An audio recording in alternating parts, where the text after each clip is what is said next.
वैसे तो हर खेल में सियासत होती है, लेकिन खेल और सियासत में एक बारीक या कहें कि बहुत बड़ा अंतर यह होता है कि सियासतदान एक दूसरे की तारीफ करते हुए हिचकिचाते हैं, जबकि खेल खिलाड़ी जो हैं वो एक दूसरे की तारीफ करने से कभी मुकरते नहीं है या कभी भी रोकते नहीं है खुद को, चाहे खिलाड़ी जिस देश का हो।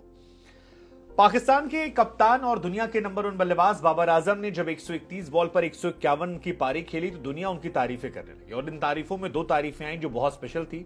एक तारीफ आई रविचंद्रन अश्विन की तरफ से, जिन्होंने नेपाल को मैच की शुरुआत में कहा था जब 20 ओवर हुए थे कि आपने कमाल की शुरुआत की है, यह मैच आपका हो सकता है अगर आप बाबर आजम पर काबू कर लेते हैं। और अश्विन की कही बात बिल्कुल सटीक निकली, बाबर नहीं नेपाल रोक पाया और नेपाल ये मैच हार गया। ठीक है, नेपाल का अपना एक्सपीरियंस था, लेकिन बाबर की तारीफ फिर अश्विन ने कर दी।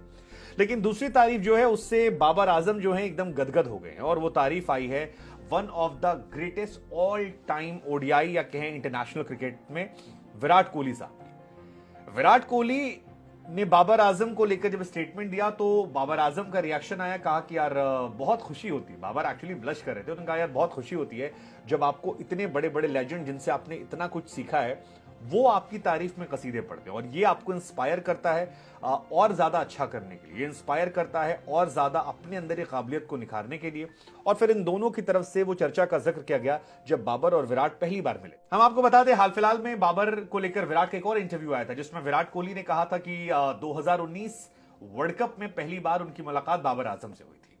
विराट बताते हैं कि इमाद वसीम, जिनके साथ वो अंडर 19 में खेल चुके थे, वो उन्हें पहले से जानते थे और उनके पास आए और कहा कि एक लड़का है हमारी टीम में, बहुत शानदार प्लेयर है और वो आपसे मुलाकात कर जाता। बाबर आजम उसका नाम है। विराट कहते हैं कि मैं उनको जानता था लेकिन मैं मिला नहीं था, और उसके बाद हमारी मुलाकात होती है। उस मुलाकात में जो रिस्पेक्ट, जो लव, जो अफेक्शन उनकी तरफ से दिखाया गया वो कमाल का था। और अब इतने सालों बाद जब वही रिस्पेक्ट, वही लव, वही अफेक्शन मैं दोबारा देखता हूं तो मुझे लगता है यार इस लड़के में वो काबिलियत है कि ये इसको बहुत आगे ले जाएगी। और लेजेंड्स जो होते हैं वो ऐसे ही बनते हैं जब आप डाउन टू अर्थ, हम्बल होते हैं, क्योंकि आपको पता होता है कि आपका कैरेक्टर नहीं बदला है और ये बातें आगे ले जाती हैं। इधर विराट कोहली को लेकर जब ये रिएक्शंस आए तो बाबर आजम भी गदगद हो गए, कहा कि यार इससे बड़ी बात क्या हो सकती कि जिनको आपने देखा, सीखा, समझा, जाना, जब वो आपको बताते हैं। बाबर आजम ने बताया कि 2019 वर्ल्ड कप में जब विराट कोहली अपने पीक पर थे, हालांकि फिर बाबर ऐड करते हैं कि अभी भी वो पीक पर है, मतलब ये बहुत ही स्लाइट वो जो 1 सेकंड का था जिसको कहते हैं ना कि आपने कह दिया फिर आपने कवर किया। माइंडली बाबर ने रियलाइज किया कि यार अब तो नंबर 1 मैं हूं।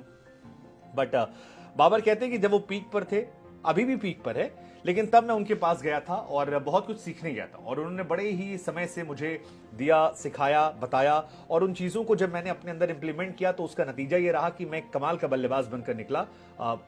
और ये बातें फिलहाल सोशल मीडिया पर वायरल हो गई कि कैसे एक म्यूचुअल रिस्पेक्ट जो है वो दोनों तरफ से, दोनों लोगों को लेकर है। फैंस कई बार आपस में लड़ मर जाते हैं, हमारा वाला तुम्हारा वाला, दोनों एक दूसरे का सम्मान करते हैं। विराट कहते हैं कि बाबर करंट सिनेरियो में सबसे अच्छे खिलाड़ी हैं। बाबर कहते हैं कि यार वो ऑल टाइम ग्रेटेस्ट हैं यार, उनसे मैंने सीखा है। And I think that's how people should talk, on fact और वो रिस्पेक्ट बेस पे। हालांकि ये भी सच है कि बाबर आजम को अभी विराट कोहली बनने में काफी समय है, क्योंकि विराट अगर आज रिटायरमेंट ले लेते हैं तो दुनिया के ऑल टाइम ग्रेटेस्ट में, लेकिन अगर बाबर आज रिटायर होते हैं तो शायद वो ऑल टाइम ग्रेटेस्ट में नहीं होंगे, मतलब उनसे अच्छी परफॉर्मेंस और लोगों की होगी अभी के हिसाब से। लेकिन बाबर अगर 5 साल और खेल जाते हैं तो ऑब्वियस सी बात है कि वो विराट कोहली के समकक्ष या उनसे ज्यादा भी शायद अगर अच्छी परफॉर्मेंस रही तो निकल सकते हैं, या इर्द गिर्द या पाकिस्तान के ऑल टाइम ग्रेटेस्ट जरूर बन सकते हैं। वैसे बाबर इस तरफ कदम बढ़ा रहे हैं और उसकी वजह है बीते मैच में जो रिकॉर्ड्स बने हैं। बाबर आजम की टीम ने 238 रन से मैच जीता। पाकिस्तान ने अकेले बाबर आजम ने 47 रन से नेपाल को हराया, और इस मैच में 14 रिकॉर्ड बने, जिसमें 7 रिकॉर्ड तो बाबर आजम के थे, जिसमें एक बड़ा रिकॉर्ड था सबसे फास्टेस्ट इस मैच में आपका 19 शतक लगना। मतलब बाबर आजम ने 102 पारियों में 19 शतक मारा है, जबकि विराट कोहली को करने में 124 पारियों का इंतजार करना पड़ा था। हालांकि विराट की शुरुआत स्लो थी, लेकिन बाद में विराट ने बहुत तेज कन्वर्ट किया है, वो उनका पीक टाइम था। और हाशिम अमला ने 104 पारी में किया, तो हाशिम का रिकॉर्ड जो है वो बीते मैच में बाबर आजम की तरफ से तोड़ा गया।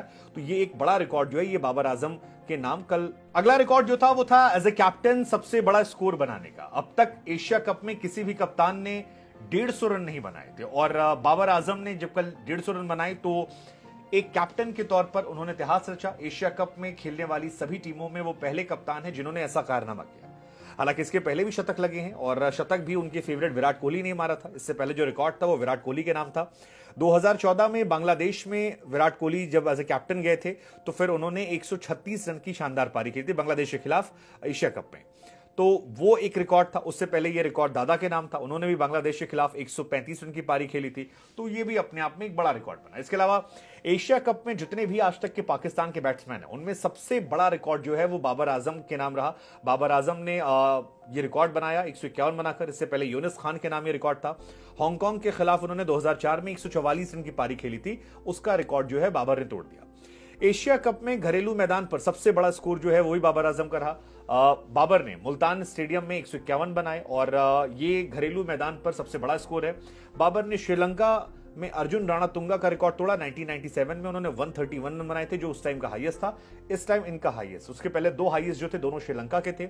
एक सनत जयसूर्या का था 130 इंडिया के खिलाफ कोलंबो में, दूसरा भी कोलंबो में राणातुंगा साहब का था जो भी ऑल टाइम ग्रेटेस्ट में आते हैं, और अब बाबर का नेपाल के खिलाफ मुल्तान में। तो ये भी एक बड़ा रिकॉर्ड जो है ये बाबर आजम के नाम इस मैदान पर दर्ज हुआ।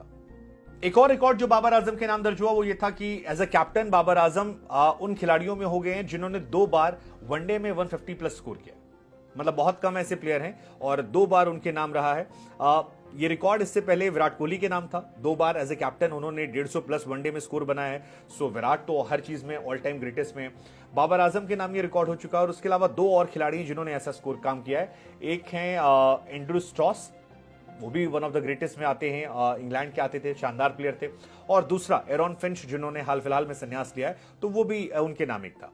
इसके अलावा पाकिस्तान की तरफ से सबसे ज्यादा बार 150 प्लस बनाने के रिकॉर्ड में बाबर आजम का नाम जो है सेकंड नंबर पर आ गया। उनके आगे आते हैं फकर जमान जिन्होंने 3 बार ये रिकॉर्ड किया है। हालांकि फकर जमान थोड़े से मेरा मानना है कि अनलकी थे जब क्विंटन डिकॉक ने उन्हें आउट किया था, जब ऐसे दिखा के ऐसे मार दिया था, उसको लेकर काफी चर्चा होती है।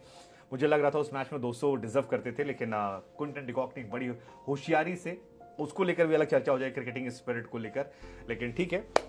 बाबर आजम ने 2 बार किया है और 1 बार इमाम जो है उन्होंने किया। तो ये तमाम रिकॉर्ड बाबर के नाम रहे हैं और इस वजह से म्यूचुअल रिस्पेक्ट है। हमारा सवाल फिर आपसे कि ये जो म्यूचुअल रिस्पेक्ट है इसकी क्या वजह आपको लगती है? क्योंकि आप देखते होंगे, आप रिजवान हो, बाबर हो, रोहित हो, विराट हो, अश्विन हो, इनके बीच में वो इंटेंसिटी नहीं जो आज से 10 साल पहले खिलाड़ियों में हुआ करती थी जब एक दूसरे घूरते थे। अब काफी ज्यादा मेल मिलाप है, क्या बदल गया?